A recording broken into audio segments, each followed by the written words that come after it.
At number 15, a junior wide receiver and cornerback from Kilgore, Texas, Jayden Sanders. And Jayden Sanders is probably a better prospect than player, if that makes sense. And he's a really good player, don't get me wrong. But when you look at his stats, it doesn't blow you away. Had about 700 yards, 9 touchdowns, 3 interceptions, 22 tackles, and he played every game this year. So the stats, and this is the reason why we do not go off stats here. I don't know these guys' stats until I get ready to make I don't know these guys' stats until I get ready to make the background for the YouTube video. I'm not looking at stats, I'm looking at players. I'm looking at plays, and Jayden Sanders is one of those. Very good in coverage, sticks to you like glue. Don't want to throw that ball over there in that way. He's an intimidating force over there at the corner position. Can play a lot of cover too because he's really physical, but he can also run man to man with you.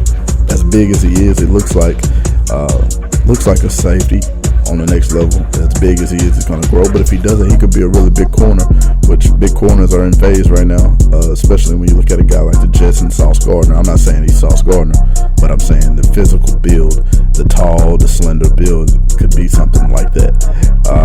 Jayden Sanders is a knack for making a play. I got a chance to call the Chapel Hill and Kilgore playoff game this year, and Sanders made the biggest play in the game, the catching the post and dragging the defender in the end zone. Phenomenal player that can rise to the moment, and be real interesting to see what he does going into his senior year.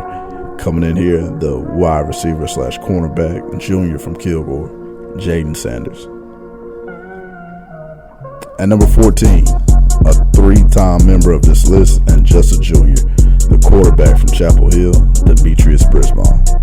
And Brisbane is just lightning in a bottle, man. He is a 1,000-yard rusher in the last 3 years.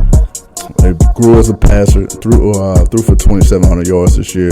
Had more yards last year, but he had more weapons last year. Yeah, but I'm not, and this is no knack to Cameron Kelly and those guys that played there. But Tyson Berry and Deuce McGregor were just absolute phenoms for Chapel Hill over the course of their careers. So it's hard to replace that. How did they replace it? With Ricky Stewart and Demetrius Brisbane both running it more this year in 2023. And Brisbane is just hard to tackle, man. He can get out and get loose. He's the X factor. You better have him, and you better cover him. They had to find some way to get him wrapped up. If not, he can be down the field, and he's 30 to 40 yards down the field before some teams even realize it. He is a extremely fast player. A good cover safety. Made a couple plays, PBUs and tackles this year, and the sparing defense that he plays. Doesn't play a lot of defense because of how important he is to their offense. Committed to SMU, was committed to SMU, and he decommitted and is now committed to Baylor.